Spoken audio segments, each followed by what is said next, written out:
And welcome back. A journalist, Michael Brown is the author of 30 books, known initially for his groundbreaking report on the Love Canal toxic crisis. And for the past 32-plus years, his writings have been on the supernatural, prophetic, paranormal, including best-selling The Final Hour, The Other Side, and Witness. He has also penned books on everything from the mafia to the search for the first anatomically modern human woman using DNA, The Search for Eve. In his days as a journalist, his work appeared in magazines such as the New York Times Magazine, the Atlantic Monthly, Reader's Digest, Discover, Science Digest, American Health, Rolling Stone in New York. He's appeared on shows like The Today Show, Nightline, Phil Donahue, Joan Rivers, Sally Jesse Raphael, and, of course, Coast to Coast AM. Michael, welcome back. How have you been? Nice to be with you. Pretty well. And how about yourself? All good. Looking forward to this. And great book, Future Events. It makes you think, doesn't it? Well, we face a lot. I think everyone senses that whether or not they, subscribe to the prophetic, something is afoot. You can feel it, the quote vibe, unquote, out there. And, I also think we're getting the precursors, the pre-signs in various events in nature and in war and so forth. You were on Coast to Coast about 26 years ago with Art Bell, long time ago. Yes, I was with Art, and we talked about what was coming, and some of what we talked about has already transpired, and, of course, there's more to transpire yet. How did you get involved in writing about prophecy? Well, I went over to I'm Catholic and conservative type Catholic, and I went over to a place where the Virgin Mary was allegedly appearing with prophecies, with secrets. John Paul II, the Pope, had called it the fulfillment of Fatima, the famous apparitions in Portugal in 1917. And I went over there. When I got there, I thought it was all a fraud. I thought it was collective hallucination or something like that, self-deception. And because people would say, look up at the mountain, you see that cross, it's disappearing or it's spinning, and look at the sun, it's pulsing, again, like Fatima in Portugal. And I'd look up there, and I wouldn't see the cross spinning, I wouldn't see it disappearing, I didn't see anything from the sun, and I was thinking, what am I going to do here for a week? There's not even a good bar in town. And, all of a sudden things started to happen to me, and all of a sudden I start seeing those things and more. In 1917, 3 young children in Portugal saw what they claimed to be the Blessed Virgin Mary come down and give them 3 prophetic signs. Tell me about your thoughts of Fatima. Well, it's probably, along with a situation in Mexico and Lourdes, France, where the healings occurred, the most famous of appearances of the Virgin Mary. And there, as you said, it was prophetic. There were 3 secrets given, and the first 2 had to do with the end of World War I, but the beginning of another one in the near future if mankind didn't convert and stop in its errant ways that were, in a sobering way, similar to ours right now. And also it had prophesied the rise of communism, atheism in Russia, and that Russia would spread its, quote, errors, unquote, around the world. And it also had a prophecy that was not divulged, a third part of it, the third secret of Fatima, that finally was revealed by Pope John Paul II in the year 2000 on the anniversary of Fatima. And that was not so much words as an image. And George's images had an angel touching the earth as if to set it aflame. And this was very very intriguing, of course, because, like I said, the first 2 parts had to do with Russia, had to do with onset of World War II. World War II did come, of course, and it was presaged by a great sign that was also predicted at Fatima, that there would be a great sign that was the Aurora Borealis in an unprecedented display from Europe all the way to California. And at any rate, this third secret, though, seemed to relate to that, to a future war, because we were thinking nukes and touching the earth, causing it to be set aflame. Sounds like a nuclear warheads falling. And perhaps it hasn't even happened yet then, Michael. That's right. It hasn't happened yet, but, George, the fascinating part of this is that we just found out recently, because of a book that was written by nuns who lived with the surviving seer of Fatima, Sister Lucia dos Santos, that it didn't just have to do with war, that it appears it had to do with great natural disasters, again, the precursors to which I think we are already witness.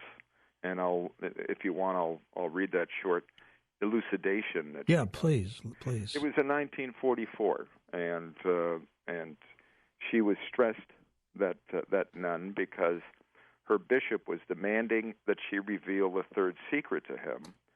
And why did she hold back so long? Because she felt that she was being told by Christ, by Jesus, and by the Virgin Mary that it wasn't time yet to reveal it. Okay. So she's kind of caught between the two, to say the least, and she was agonizing over it. She even got sick for 3 months with pleurisy. Her nerves were so frayed. And in 1944, all of a sudden, she was on her knees praying about what to do, and her mind was, as she said, just kind of flooded with she called it a light-filled mystery, which is God, and in him I saw and heard, and here's the point of the flame-like lance which detaches, relating to that angel in the third secret, touches the axis of the earth, and the earth shakes. Mountains, cities, towns, and villages with their inhabitants are buried. The sea, rivers, and clouds leave their bounds. They overflow, flood, and drag with them into a whirlpool, houses and people in a number unable to be counted. It is the purification of the world from sin as it's immersed. Hatred, ambition cause destructive wars. So it was saying, yes, there's wars in the future, but nuclear warheads can't cause most mountains to collapse. No, an asteroid can. An asteroid can, and of course something to do with the core of the Earth can also. And it was especially intriguing to us who subscribe to Marian, what they call Marian apparitions of the Virgin Mary. It was especially interesting to us because a major, more recent seer named Maria Esperanza from Betania, Venezuela, now deceased, whose apparitions were formally approved by the Catholic Church, had said that she once said, the core of the earth, it is not stable. The axis of the earth being touched lance-like by an angel. Do you believe Fatima could be an extraterrestrial event? No, I don't. I have a different take a lot of times. I've been I'm 71 now. I've been following UFOs and so forth since the mid-1960s. Quite a while ago, I used to get the newsletters weekly and all of that. And my take on it is that many of them are more spiritual than extraterrestrial. And I think that's what we're dealing with in this realm, is something very supernatural. Back to the secrets of Fatima. So they reveal this third one reluctantly? She was, in the year 2000, she was asked by John Paul II to do so, and with that authority, she did. She was said she was told by heaven that she could release the secret after the year 1960, but not before. But she was waiting for the right time after 1960 for further prompts or instruction or whatever in the mystical realm from heaven. And she, as I mentioned, had not received that. And then when the Pope asked her to do that, she wasn't reluctant whatsoever. And so in June of the year 2000, we all finally found out what the third secret was. If you've interviewed dozens of scientists about these events, meteorologists, seismologists, what do they conclude? Well, what was amazing, George, is that in 1999 I was writing a wasn't supernatural. I decided to take a little bit of a hiatus from that and to write a regular secular book. It was for a major publisher in New York, and it was going to look at what may be coming in the future, but from a sheerly scientific, merely from a sheer scientific standpoint. And so that's what I said about doing. I interviewed meteorologists and astronomers and climatologists and volcanologists, and I was at the Jet Propulsion Laboratory, as you mentioned, to study asteroids, and I went to the CDC and to their high-level labs to look at coming pandemics and so forth. And what was stunning to me is how I don't care what realm it was, whether it was epidemiology, whether it was those volcanoes or seismology, no matter the realm, scientists in the field were saying like clockwork to me that we were overdue for major historic events, just looking back at history, for instance, geological history. They were saying the same thing. And so I'm certainly totally convinced that that we approach truly major changes in the world around us, the natural world around us. It's kind of frightening, though, isn't it, Michael? It's frightening, I think, for those who aren't prepared for it. I have a piece about it myself, but we don't know exactly when this stuff is going to occur. We just know that when we look around, when we see Hurricane Katrina, when we see the Asian tsunami, when we see most recently the coronavirus pandemic, and so forth. It's very interesting. A pandemic killed two of the three seers of Fatima. Sister Lucy, I mentioned, was the sole surviving one.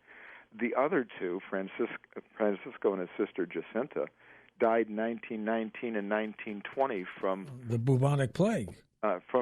In that case, it was the Spanish flu, George, that all right. spread around the world and killed between, get this, 50 and 100 million people. You can check those stats. Compare that to what we've just seen with the coronavirus.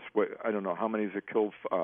At least 5 million, maybe up closer to 10, but that's still not what happened in 1918 through 1920, and it shows you how we're only seeing the glimmerings of future events. Well, they had no medicines in those days, Michael. They had no medicines, and, for what may be coming in the future, I don't think we will either. Major things are going to occur, and, we're being readied for it with these, not just with hurricanes, but these storms that have lashed at the New York City area or the Northeast, and Europe has seen, every time you turn around, there's an event of the century. We haven't seen. This is the greatest storm in 100 years. Again, this is like clockwork. It's like repetition. So, strap in. Hold on to your seat. Hold on, yeah. Is it end times prophecy? You can call it that, and you can call it that if you choose, because we're approaching the end of an era. We're approaching an end of a major era. This is my opinion, my take on all of this. I'm not saying we're approaching the end of the world. And I think that there's a huge difference. A lot of times people think right away with end times that it's the end of the world, but there's a lot of interpretations of end times that are not the end of the world, but rather the end of what's going on right now in the world in a way that perhaps hasn't been seen in hundreds or thousands of years. And I think in this case, we're going to see some geophysical events. Those of us who live long enough, and I don't know if I count among them, but we're going to see some geophysical and other events that are beyond momentous, because I think they're going to be things that are not in recorded history. The 1990 prophecy, tell me more about that. Well, that was something that was given anonymously, and to this day the person will not doesn't want the name revealed. I became privy to it because I was doing that book you mentioned, The Final Hour, which I was on with Art years ago to discuss. And in the Final Hour, I mentioned that this is someone who doesn't want anything revealed about him, but I read it at the time, and there are aspects that have come true in it. And it started out, it said, in 4 years there will arise a new evil, the likes of which mankind has never before encountered.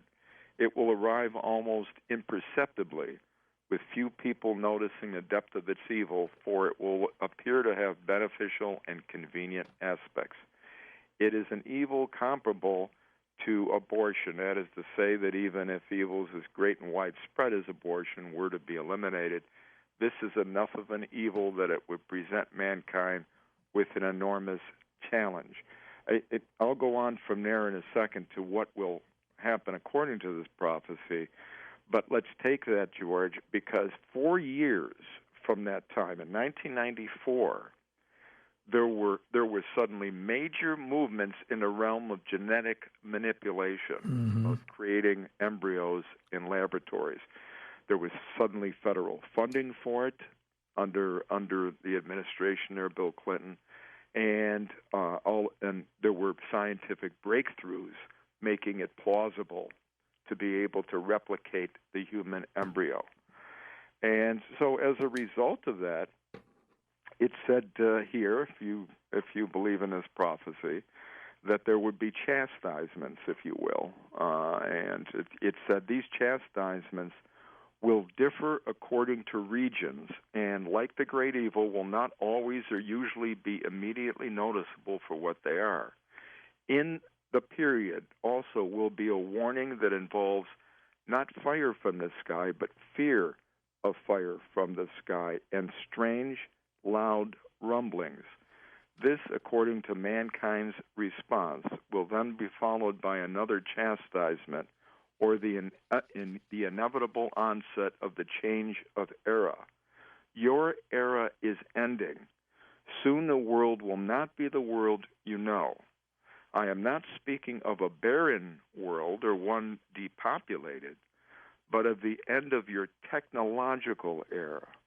Many inventions of mankind will be broken down, and there will be more of a peasant attitude and way of life everywhere. After this breakdown of false society will come persecution of Christians and also a new world order. Hold on, Michael. We're going to take a short break. We'll come back and wrap that part up and talk more. And welcome back to Coast.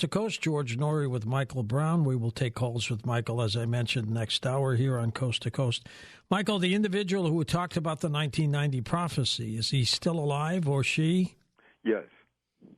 But they just won't go public, will they? No, and, I see no indications of it. But, if things come true according to that prophecy, we're in for some very interesting times, George, that's for sure. I had mentioned that there'd be a change in landscape, geophysical events, like this prophecy said, a breakdown of technology. And it's at that point, if you believe in this prophecy, that the Antichrist will be on the earth trying to effect a new world order, and hardly anyone will notice his influence, the extent of his influence, until afterwards. An Antichrist who won't rule or control or be at all obvious at the peak of his influence, but more like a figure such as Karl Marx, except his ideas will be more immediate. That's kind of part of the prophecy, and then it gets into other events that will occur, including a second coming. So major events you were asking about the end times.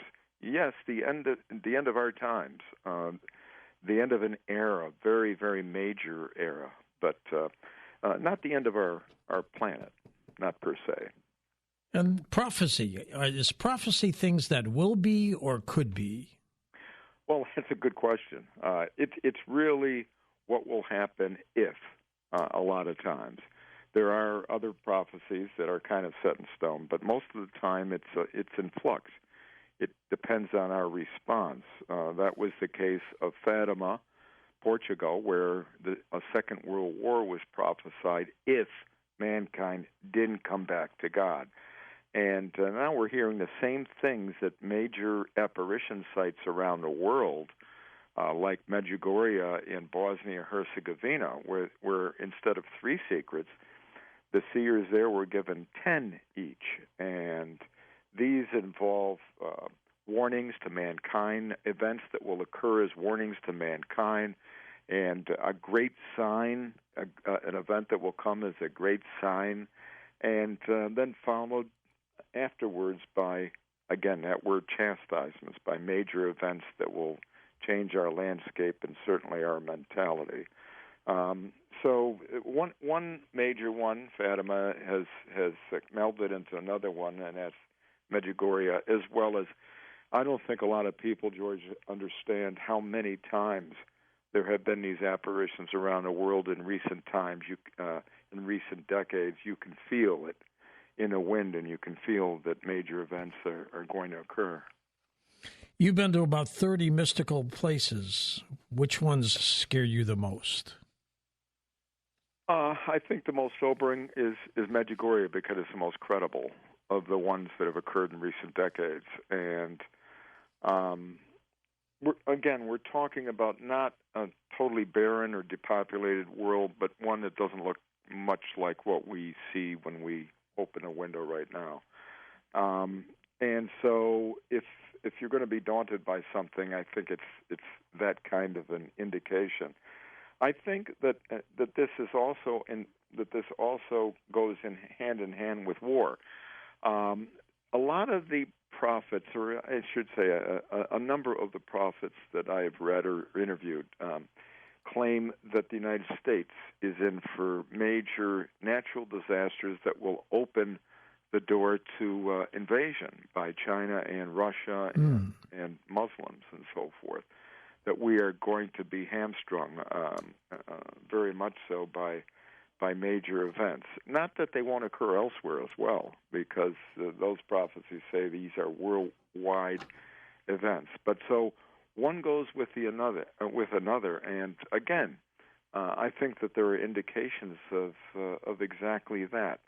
That 1990 prophecy later on had what I called an addendum. The same person received a quote addendum in 14 years later.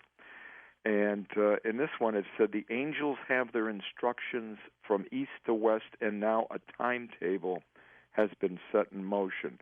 When the huge light is seen, I will act in a way I have not acted before, unquote, allegedly from the Lord. So just Medjugorje also, various other prophecies indicating some type of a major light that is coming, some type of illumination. I don't, I don't pretend to know exactly what's going to occur.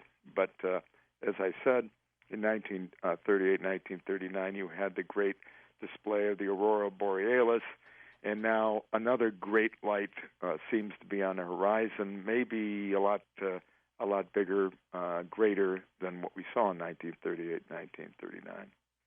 You have talked about prophecy for a number of years. Do they ever set a timetable in prophecy? A specific date? No, not the ones I've seen that are. There are some seers at credible sites who are privy, they claim, to specific dates, but they don't reveal them. I've never seen a revealed specific date from a place I would consider legitimate, and I have seen cases where those dates have come and gone. That happens on a pretty regular basis. This is going to happen next fall, this is going to happen in September, and nothing like it occurs. So I myself don't subscribe to those type of prophecies. When dates are mentioned, I kind of stay away from the apparition or the seer or the prophet or whatever. Why don't we get many reports of new prophetic events? Why don't we get new reports? Yeah, like, people seeing the Virgin Mary and things like that. We don't really hear that much anymore. No, but I did mention Medjugorje, George, and that's ongoing. Right. There were 6 seers there, and 3 received. When they receive all 10 of their secrets, their apparitions end, their daily apparitions, and 3 of them have received 10 secrets. The other 3 have received 9, and still are therefore seeing the Virgin Mary. And so that's a current situation. But when I did Art's show back in the 1990s, there was much more of an explosion of these seers. Now it's kind of calmed down in some regards, but in other ways it's stepped up. And I certainly think there's every indication that we step ever closer to the events that were indicated by that explosion of apparitions in the 1990s.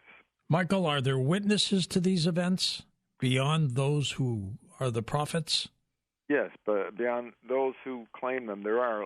At Medjugorje, I mentioned I myself saw things. I saw the sun pulse in a way, just growing to several times its size, sending kind of splendiferous colors around its corona. I saw a gigantic cross come from the sun. And, I'm not a prophet. I'm not a miracle worker. I didn't expect this when I went there, not anything like this. And, in fact, I had come to the point of not believing in the place. I ran into a famous football coach when I was in Medjugorje and his wife, and I didn't notice who they were at the time, but I ran up to them and say, "Are you seeing what I'm seeing in the sky?" And they were. At another point, there were 15 of us looking with binoculars at a star that kept splitting into 3 smaller multicolored stars and then back up as a single star. This went on for I don't know how long, maybe 10, 20 minutes. And these are things, you mentioned UFOs. These are things that also have been foreseen and relate to these various apparitions. Back in 1846, in a place called La Salette in France, there were these 2 peasant kids who saw the Virgin Mary, and she gave them a prophecy that kind of ties into what was later on, 1944, revealed at Fatima. And at La Salette, though, 100 years before, the Virgin Mary had said there would be, quote, thunderstorms which will shake cities, earthquakes which will swallow up countries, and this purification kind of, or chastisements, altered seasons. And this is a key point, because we are seeing altered seasons. People can go around and they can call it global warming or globalists or climate change or whatever they want to say. But it's very much like what happened during the Middle Ages during a similar outbreak in prophecy, whereby the entire globe was warming and there were effects around the world similar to what we're seeing now, but then temperatures plummeted into global cooling, and that helped trigger the Black Death, the bubonic plague you mentioned earlier, that killed between a quarter and a third of the people in Christian Europe, in Asia, and in the Middle East. And that's quite an event when you compare it to the coronavirus, which, as I said, killed 5 or more million people, but nothing like 1 out of 4, 1 out of 3 people.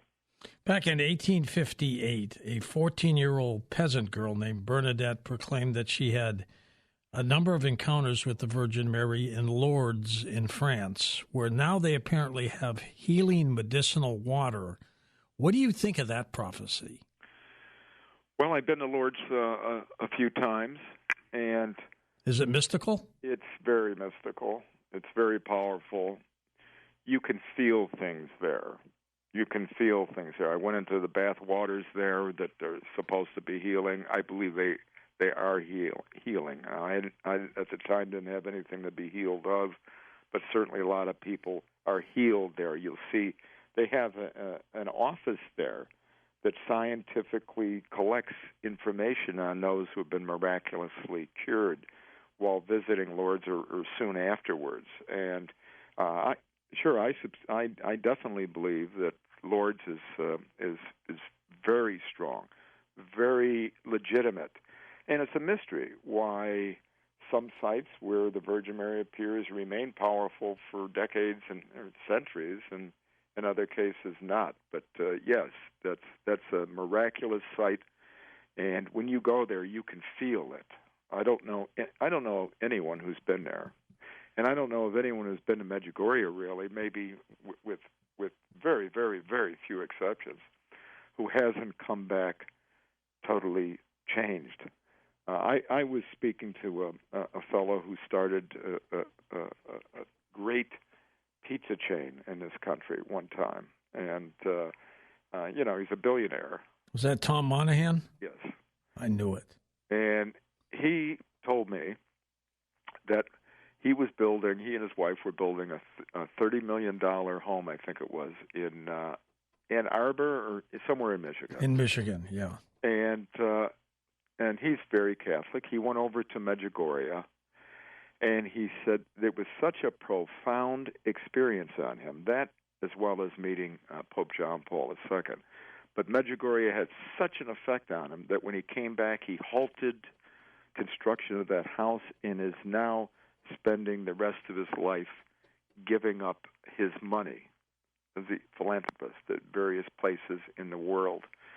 So it has that type of effect on people, and the list of people, including celebrities who've been to Medjugorje and have been profoundly affected, is a long one, including the fellow who played Christ in Mel Gibson's movie, The Passion of the Christ. He had been at Medjugorje and was greatly, greatly affected by it. Monahan was the Domino's Pizza guy. He ended up owning the Detroit Tigers, and as you are very right, he's very philanthropic. Yes, and one of the reasons, if not the reason, is because of what he felt at Medjugorje.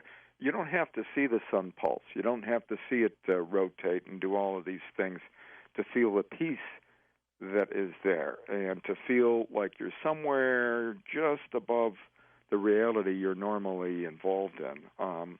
It's very, very lucid. It's very almost tangible, if you can say peace is tangible, and the accounts of, again, healings there as well as just other conversions is remarkable, just about beyond count.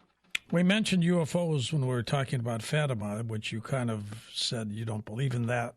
But what about the UFO take? Well, I didn't say I don't believe in UFOs. I think UFOs. No, I mean at Fatima. No, not at Fatima. Right. No, I don't believe they were involved at Fatima. But I do believe UFOs are a real occurrence and have been for centuries, more so perhaps now than ever, because we are seeing a lot of UFOs are supernatural more than interplanetary or you could say interdimensional if you want.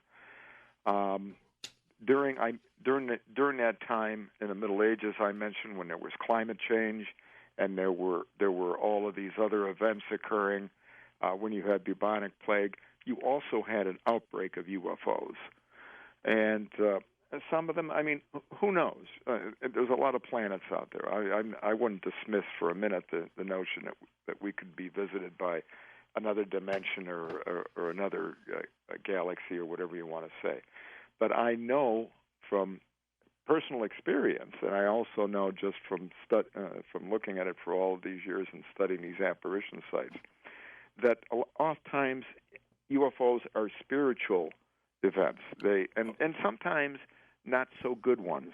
Well, a lot of people believe some of them could be demonic. You're right. Let's talk a little bit more about that, Michael, and take calls when we come back.